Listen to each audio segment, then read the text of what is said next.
네, 인사드리겠습니다. 저는 대치동에서 통합과학을 가르치고 있는 신민티라고 합니다. 반갑습니다.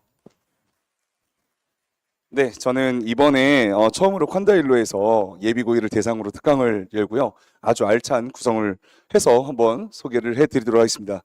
시간 관계상 조금 말을 빠르게 해서 내용 전달을 최대한 많이 들을 수 있도록 노력하겠습니다. 저는 제가 가르치는 대부분의 학교에서 전교 1등을 보유하고 있는 내신 전문 강사입니다. 한 학교에서 전교 1등부터 10등까지 중에서 2명 제외하고 저한테 배출된 적이 벌써 4번 있습니다. 그러면 신민 수업은 무조건 최상위권 학생이 들어야 되냐? 그렇지 않습니다. 이 친구 같은 경우는 3월 모의고사죠. 고등학교 올라가자마자. 자, 이때 22.5등급이라는 성적을 받았던 친구인데요. 이 친구가 단독 전교 3등을 했습니다. 그래서 1학기 중간고사는 전교 6등하고 1학기 종합으로는 전교 3등을 한 친구의 성적표가 공개해 드립니다. 자, 그러면 고등학교 준비를 어떻게 하셔야 되냐? 자, 제가 전반적으로 한 번에 쫙 정리를 해 드리도록 하겠습니다. 여기 보시면 제가 우공이산이라고 했습니다. 절대 이 통합과학부터 그다음에 일반 선택, 진로 선택으로 이어지는 이 과학 내신을 포기하지 말고 끝까지 가져가셔라 라는 의미로 우공이산이라는 워딩을 붙였습니다.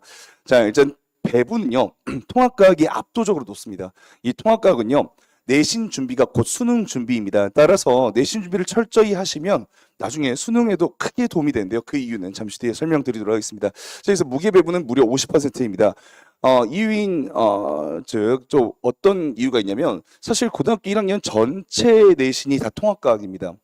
그래서 엄청나게 배분이 높고요. 그 다음에 수능까지 이어진다라는 점에서 50%이고요. 자, 그러면 일반 선택은요, 고2 1학기 때 다 끝냅니다. 자, 여기서 좀 최상위권 학생들에게 좀 말하고 싶은 것은요. 이 일반 선택이 과거 화학원이었습니다. 물원, 지원, 세원이었는데 걔네가 1년 내내 시험을 봤었어요. 그러면 대단원이 1, 2, 3, 4단원이면 1학기 때 1, 2단원, 2학기 때 3, 4단원 이렇게 봤었습니다. 근데 이제는 그냥 화학, 그냥 물리, 그냥 생명과학, 그다음에 그냥 지구과학으로 바뀌면서 일반 선택 과목으로 바뀌면서 한 학기에 모두 해결합니다. 그러니까 1, 2, 3, 4단원을 한 학기에 다 보는 거예요. 그러니까 양이 엄청나게 많아졌습니다. 자, 그런데 그럼에도 불구하고 학교에서는요, 그 학교에서 요구하는 태클을 타기 위해서 다른 과목 선택 거의 못하게 하고요. 필요한 과목 3과목, 물화생 뭐 이렇게 선택을 하게 합니다. 그러니까 아이들의 부담은 되게 훨씬 더 크게 가중이 됩니다. 애들 막 울어요. 고2 내신 수업할 때 애들 진짜 울고 있습니다. 자, 그 정도로 해서 만약에 최상위권 학생들이라면 미리 준비를 하셔가지고 선행은 반드시 필수로 하셔야 된다. 자, 여기까지는 어쩔 수 없이 뭐 완전 저희가 알고 있는 그 상대평가다 이렇게 생각하시면 되는데 이제 진로 선택입니다. 이 비중을 한 15%로 줄인 이유는 뭐냐면 추정 분할이라는 제도가 있어요. 그러니까 이제 저희가 물론 등급이 5등급제 유지가 됩니다. 근데 추정 분할 A, B, C 등급이 추가로 도입이 되는데요. 그래서 학교에서 아마 대치동 기준으로는 과거에는 90점 이상이 추정 분할 A였다면 이제는 추정 분할이 85에서 80까지 낮아질 예상입니다. 그래서 친한 입학사정관님께서 1A하고 2A하고 동일시하겠다. 전혀 차등을 두지 않겠다라고 말씀을 하셨거든요. 자, 그런 의미에서 내가 포기만 하지 않고 열심히 하면 되겠다. 이렇게 말씀드릴 수 있겠습니다. 그러면 고등학교 과탐 내신 준비가 왜 어렵냐? 시간 관계상 좀 빠르게 하겠습니다. 정답은요, 이거예요. 자, 여기 보시면 내신은 32문항 나오고 이건 숙명여고 기준으로 했습니다. 선생님, 그러면 단대국어는 문항수가 적던데요? 아닙니다. 단대국어 같은 경우는 서술형이나 또는 단답형 문제가 소문항으로 많이 쪼개져 있고요. 특히 중대부 같은 경우에는 단답형 2번이면 뭐 새끼 문항이 8문항씩 이렇게 있습니다. 그래서 아이들의 체감 문항은 약 32문항 정도 된다. 이렇게 말씀드릴 수 있겠습니다. 자, 그러면 수능은 앞으로 25문항을 볼 것이고 40분이 주어집니다. 내신은요, 약 32문항에 50분이 주어집니다. 그럼 문항당 약 1분 30초가 나옵니다.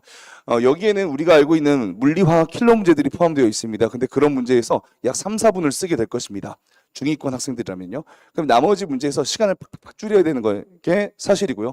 그다음에 그 킬러 문항에서 물리화학 문제에서 지나친 시간 소요를 하면 그냥 그 시험은 망하게 되는 겁니다. 그래서 물리화학 준비를 열심히 해라 이렇게 말씀드리고요. 다루어야 될 자료가 매우 방대합니다. 또한 시험 범위가 적은 경우에는요, 기출 변형이 악랄하게 이루어집니다. 그리고 개념만 암기한다면 최대 맞을 수 있는 점수를 70점으로 보고 있습니다. 다 응용 문제고요. 응용 문제가 엄청나게 많고 계산 문제가 많다 이렇게 말씀드리고요. 결국에는 물리화학은 기본적으로 타임어택이다 이렇게 말씀드릴 수 있겠습니다. 그리고 상격보다 논리적 추론 능력이 요구됩니다. 예를 들면 이런 겁니다. 삼투 현상에 있어 세포막의 부피 변화를 직접 그래프로 그리게 합니다. 이건 중대부고 기출문제고요. 그래서 이런 추론 능력을 요구하고 있습니다. 그래서 개념을 완벽히 알아도 서술형에서 다 맞출 수 있는 건 절대 아니고요. 매력적인 오답과 함정이 이렇게 배치가 되는데, 예를 들면 기역, 니은, 디귿 선지가 있으면 기역 선지가 되게 길어요. 그럼 이제 중대부고 이야기를 하면 맞고 틀리고 맞고 그래서 이 기억 지문이 틀린 겁니다. 중간에 이 틀린 거 하나 때문에. 그러니까 쉽게 말하면 다지선다형 문항이다 이렇게 말씀드리고요. 심지어 이제 이번 숙명여고는 올 객관식으로 내다 보니까 치읓까지 있어요. 기억부터 치읓까지 중에서 옳은 것의 개수를 모두 고르시오 이런 식으로 나오게 됩니다. 자, 그 다음에 여기 보시면 이제 킬러 단원이 반드시 존재한다. 조금 넘어가겠습니다. 네. 자, 그 다음에 중학교 거 공백이 좀 크게 작용하는 경우가 있으니까 중학교 공부들을 철저히 하시되 어떻게 철저히 하시는지는 제가 잠시 뒤에 설명을 드리도록 하겠습니다. 어머니들께 모든 걸 다 드리려고 이렇게 준비를 했어요. 그냥 다 드리겠습니다. 여기 보시면 네, 출발하겠습니다. 자, 중학교 3학년 1, 2월까지는 통합과학 전 단원을 한번 선행하시거나 또는 물리 또는 화학을 선행하시는 걸 추천을 드립니다. 자, 그리고 중간 기말고사 내신 대비에 철저히 이렇게 준비를 하시고요. 그 이유는 이 중학교 3학년 단원들이 하나하나가 너무너무 중요하고 얘가 제대로 되어 있지 않으면 통합과학 때 100% 어려움을 겪게 되겠습니다. 자, 그러면 7, 8월 저희가 여름방학 때 이 특강이 매우 짧습니다. 4주밖에 안 되는데 이때는요 반드시 아주 컴팩트하게 어려운 단원인 통합과학에서 물리화학만 전 단원을 끝내시는 것을 추천드리고요. 통합과학 2에는 사실상 물리가 거의 없습니다. 통합과학 1에 있는 화학 물리를 제대로 끝내는 것을 추천을 드리겠습니다. 자, 근데 졸업고사가 10월 31일 날 다 끝납니다. 그래서 11월 초부터는 이제 시간이 되는데 그때부터 이제 9회차 강의를 들으시면 돼요. 그럼 어떻게 듣냐면 11월 첫째 주부터 그다음에 12월 말까지 9회차가 나옵니다. 그러면 그때 한 바퀴 돌리시고요. 그 다음에 1월 달부터 2월 말까지 또 한 바퀴가 나옵니다. 자, 그때 물리든 화학이든 생명이든 원하시는 거 들으시면 되는데 저는 물리화학을 추천드리고 가급적이면 이제 제가 볼 때는 점점 이 특강의 베리에이션이 흔히 말하는 1타 선생님들도 특강의 베리에이션을 엄청나게 많이 두실 거예요. 그래서 킬러 문항 풀이 뭐 이런 것도 나올 수도 있을 것 같습니다. 그래서 학생의 어떤 퀄리티에 맞는 수업을 골라서 들으시면 되겠습니다. 자, 그래서 이제 나머지는 쭉 보시면 되겠고요. 나머지는 한번 읽어보시면 되겠고. 그럼 우리 아이가 지금 현재 중3인데 중학교 공부를 좀 게을리했습니다. 그러면 어떤 단원 위주로 복습을 하면 좋겠습니까? 이 형광 노랑으로 되어 있는 게 직접적으로 연관된 단원들입니다. 그래서 얘네들 위주로 좀 하시면 좋겠고요. 자, 근데 간접적으로 되어 있는 부분들인데 사실 이 간접적으로 되어 있는 부분들도 매우 중요하기 때문에 사실상 꼭 아셔야겠다 이렇게 말씀드리고요. 자, 통합과학 1의 내용입니다. 통합과학 1 내용 이렇게 중요한 파트들을 별표를 해놨고요. 그 다음에 형광 노랑 처리를 했는데 자, 여기 과학의 기초가 상당히 어려운데요. 이 과학의 기초 같은 경우는 새롭게 투입이 돼서 학교별로 선생님별로 가르치고 또는 중요하게 생기는 영역이 다릅니다. 그래서 학교 다니면서 준비해라 이렇게 말씀드리고요. 그럼 특강 때는 얘네들 위주로 준비하시면 되는데 중등교육과정과 연계된 단위고요. 제가 이번에 콴다일로에서 준비한 단원은 통합과학 1에서 나오는 화학과 물리 전 단원입니다. 자, 흔히 말해서 쉽지 않은 단원들입니다. 그런데 이때 이 여름방학 때 클리닉 하면서 시간 될 때 클리닉 하면서 물리화학이라도 제대로 잡고 가면 정말 이 시즌에 할 수 있는 통합과학 특강 중에서는 가장 좋은 특강이 아닐까라고 자부하겠습니다. 자, 여기서 원소의 주기성 화학결합과 물질의 성질은요 화학 원 수주로 나오고요. 루이스 전자점식, 루이스 구조식도 그대로 출제가 되고 있습니다. 자, 그다음에 여기서 보면 역학적 시스템인데요. 운동과 충돌, 운동량, 충격량, 그다음 뉴턴 법칙이 이렇게 들어가 있습니다. 자, 통합과학 2이고요. 자, 2028 수능 예시 문항입니다. 앞으로 수능 때 이렇게 내겠다라고 했는데 여기 물리 문제, 화학 문제를 보시면 어머님들 세대 때 풀었던 문제들하고 유사한 문제들이 나옵니다. 산 하나에 염기 2개. 자, 이런 식으로 과거 화학원 문항이 그대로 출제가 된다. 그래서 미리 준비하는 수능이 되어야겠다라고 말씀드리고요. 저희는 내신 준비 때 어떻게 하는지 말씀드리면 이제 뭐 학교 내신 유형도 한번 보실 겸 자, 이렇게 3개년 기출문서랍니다. 그러면 유사점이 보이죠? 그러면 2025년도에 이렇게 나오고 역시나 이번 연도에 이렇게 출제가 됩니다. 그래서 학교별로 내가 가려는 학교에 내신 문제를 미리 한번 보시는 거 정말 추천을 드리고요. 자, 그다음에 은광요거입니다. 자, 이런 유형이 나왔습니다. 그러면 역시나 2025년도에 나왔고 이번 연도에 또 나옵니다. 자, 여기서 기출 분석을 철저히 한 뒤에 그 학교를 지원하는 게 좋겠다. 자, 숙명여고 마찬가지고 규산형 광물 파트인데요. 자, 이렇게 숨이 찹니다.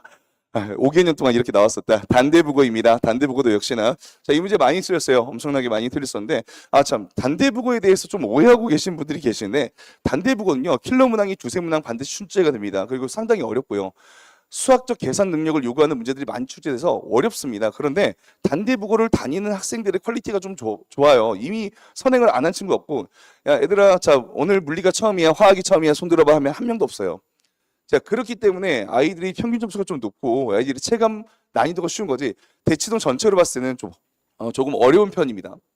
자, 그다음에 저희는 이렇게 항상 기출 분석을 해 드리는데요. 저희 자료고요. 얘가 실제 시험 문제입니다. 그래서 이제 동일 유사도까지 저희가 프로그램이 3개가 있어요.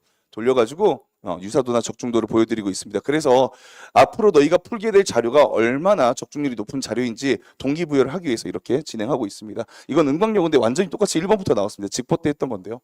자, 여기서 보시면 이게 다 모의고사 문제들이에요. 이미 내신 때도 완벽하게 모의고사 문제들을 재현해서 서술형으로 바꾸거나 또는 난이도를 높여서 내고 있다. 그래서 내신 준비가 곧 수능 준비다라고 단언할 수 있겠습니다. 아이고. 네, 이거 제 이번에 교재 이번에 나가는 교재 표지고요. 자, 저희는 스텝 1, 2, 3로 구성이 되어 있습니다. 자, 그래서 공부를 좀 처음 하는 친구들도 쉽게 이제 빈칸 넣기나 OX 문제를 할 수 있게 했고요. 그다음에 내신 빈출 유형을 약 12문제에서 20문제를 스텝 2로 넣습니다. 그다음에 스텝 3에서 자, 해당 단어에 포함되어 있던 모의고사 문제들 또는 물원, 사원, 지원, 화원 때 나왔던 문제들을 수록하고 있습니다.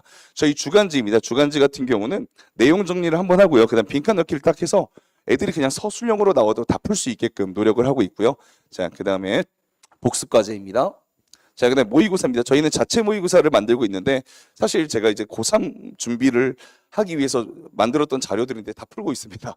풀고 있는데 모든 전 문항을 다 저희가 기출 문제를 변형한 것들을 전문항을 다 일러스트를 그립니다. 그리고 해설도 대치동 선생님들께서 직접 해설을 달고 있고요. 저희 좀 인복이 많습니다. 그래서 저를 도와주시는 대치동 강사님들이 많은데 그분들이 직접 해설을 함께 해주고 있습니다. 저희는 홈페이지를 운영하고 있습니다. 학생 번호, 어머님 번호를 입력한 뒤에 초기 설정 번호 0982를 들어가시면 내 아이의 위치를 볼 수 있습니다. 중요한 건 이거예요. 어머님들이 딱 보시고 내 아이가 72%에 속해 있는 거예요. 점수가. 엄청나게 실망하시는데 그러니까 더 해야 되거든요. 그리고 나서 다른 방법 과외를 해야 되는 거 아닌가요? 이러시는데 절대 그렇지 않습니다. 누구나 시작하는 점이 있고 출발하는 점이 있는데 그럴수록 클리닉을 자주 이용하셔가지고 얘를 해내는 걸 목표로 삼으시면 좋겠습니다. 자, 여기서 과제 완성도나 그런 것까지 다 볼 수 있고요. 자, 우리 아이는 되게 멀리서 왔어요, 선생님. 그럼 모의고사를 직접 어플로 볼 수 있게끔 이렇게 구성을 해 두었습니다. 자, 그 다음에요. 클리닉입니다. 저희는 클리닉을 운영하고 있는데 클리닉은 네이버 폼 예약하듯이 이렇게 시간 선택해서 들어오시면 되고요. 그 다음에 저희 연구실이 바로 저희 헌다일로 본관 건너편에 신민과학연구실이 있습니다. 자, 그래서 연구실에서 진행을 하고요. 자, 여기 계신 분들이 실제 이제 두각이나 미래탐구에서 활동하고 계시는 과학 선생님들입니다. 직접 질문 받아주시고요. 그리고 저는 조교님들이 다 제 제자 출신이에요. 그래서 메디컬 팀이고 대부분 다 의대생, 치대생들입니다. 근데 그 친구들이 사실 과외하면 더 많은 돈 버는데 저 도와주겠다고 계속 도와주고 있습니다. 그래서 양질의 양질의 어떤 클리닉을 받을 수 있다라고 자부드리고 있습니다. 자, 제가 준비한 강의입니다. 7월 19일에 개강을 하고요. 그리고 8월 9일날 종강을 하게 되겠습니다. 자, 그 다음에 수강료는 3시간 분만 포함이 되고요. 근데 선생님 3시간 반이네요. 자, 그 이유는 9시 반부터 10시까지는 무료로 의무 클리닉 및 테스트를 진행합니다. 자, 그래서 테스트 보는 거나 뭐 의무 클리닉에 대해서는 비용 부담은 전혀 없다라는 거 말씀드리고요. 자, 이렇게 해서 사회 구성을 했고요. 중요한 건 이거죠. 자, 1회차는요. 원소의 주기성 그리고 이제 수강 등록을 조금 한 일주일 전에 미리 해주시면은 그 친구들에게 외워올 자료를 미리 화학 4종 세트를 미리 보냅니다. 그래서 외워오게끔 하고요. 그다음 화학 결합과 물질의 성질. 그다음에 3회차 때 뉴턴 법칙과 운동과 충돌을 가고요. 세부 내용은 밑에다가 적어놨습니다. 그다음 이제 역학 파트죠. 물체 운동, 그다음에 중력을 받는 물체 운동까지 해서 마무리하도록 하겠습니다. 자, 제 수강 모습입니다. 제가 외부 강의를 거의 처음 해봅니다. 그래서 콴다일로에서 정말 멋진 성과를 얻을 수 있게 정말 최선을 다해서 강의하도록 하겠습니다. 여러분 지금까지 신민티였습니다. 감사합니다.